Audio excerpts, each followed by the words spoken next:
जो खुसूसी मेहमान हैं हमारे दोस्त तालिब शोलापुरी साहब। आप लोग जानते हैं कि शोलापुरी साहब की नज़में, मज़ाया नज़में, गीत, हमद और सजदे, ये नज़में पूरे यूट्यूब पर आलमी तौर पर करोड़ों के तादाद में लोग लाइक भी कर रहे हैं और शेयर भी कर रहे हैं। तो बहुत ही खुशगर्ती भी है कि तालिब शोलापुरी साहब आज के उर्दू के जलसे में हमारे स्कूल में तशरीफ़ फरमा हुई।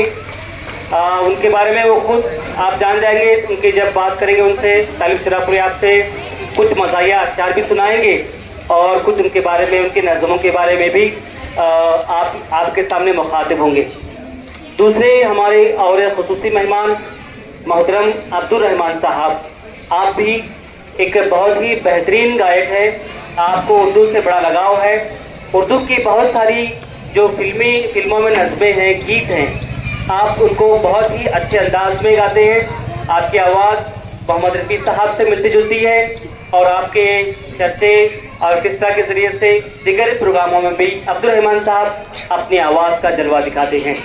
उनके साथ साथ सादिक भाई भी, उनकी आवाज़ भी, मोहतरम सादिक भाई, इनका भी आवाज़ बेहतरीन है, वो भी गीत गाने में बहुत ही आगे रहते हैं और आप भी उनसे मुखातिब होंगे तो उनकी आवाज़ आप सुनेंगे। उनके साथ साथ हमारे काजी साहब भी तशरीफ़ फरमा है।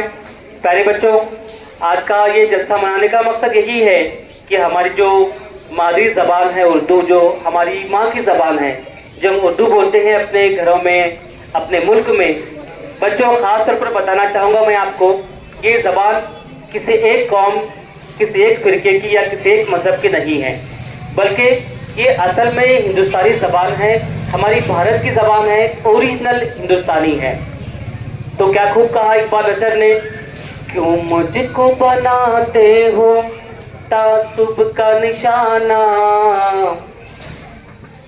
मैंने तो कभी खुद को मुसलमान नहीं माना, देखा था कभी मैंने भी खुशियों का ज़माना, अपने ही वतन में हूँ मगर आज अकेली,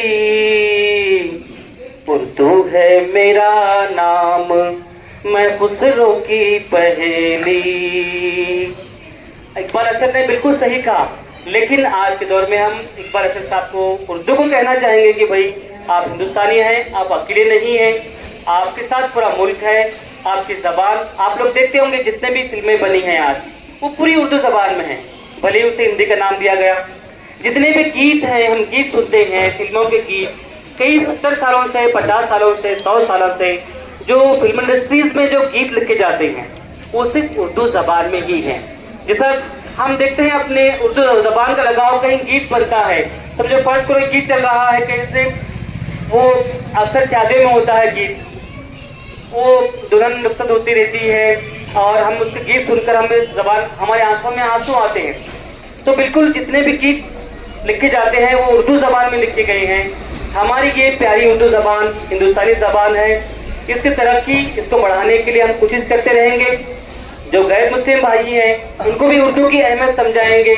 इकबाल अशर ने कहा कि मैं हिंदुस्तानी ज़बान हूँ, मुझ पर क्या है तासुब किया जा रहा है, बल्कि मैं असल में हिंदुस्तान की ही ज़बान हूँ।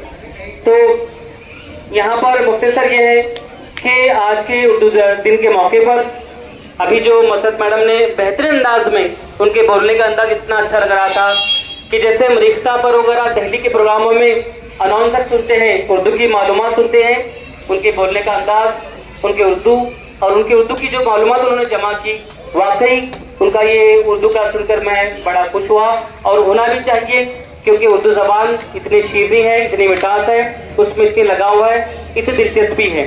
क्योंकि उर्दू के जब हम गीत सुनते हैं तो हमारा दिल वहाँ पर खींचा जाता है, सुनने पर मजबूर होते हैं। तो खैर, आज के इस प्रोग्राम के यहाँ पर जिन बच्चों ने खुशकती में, मजमून नवेसी में और बुलंद खानी में जिन बच्चों ने अव्वल दुवम सुवम इनाम हासिल किए हैं, उनको आज के मेहमानों के हाथों इनाम तकसीम भी करना है।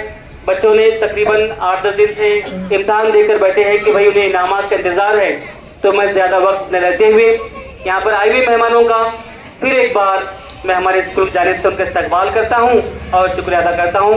और मसरत मैडम से गुजारिश करता हूँ कि वो कार्यक्रम की कार्रवाई जारी रखें।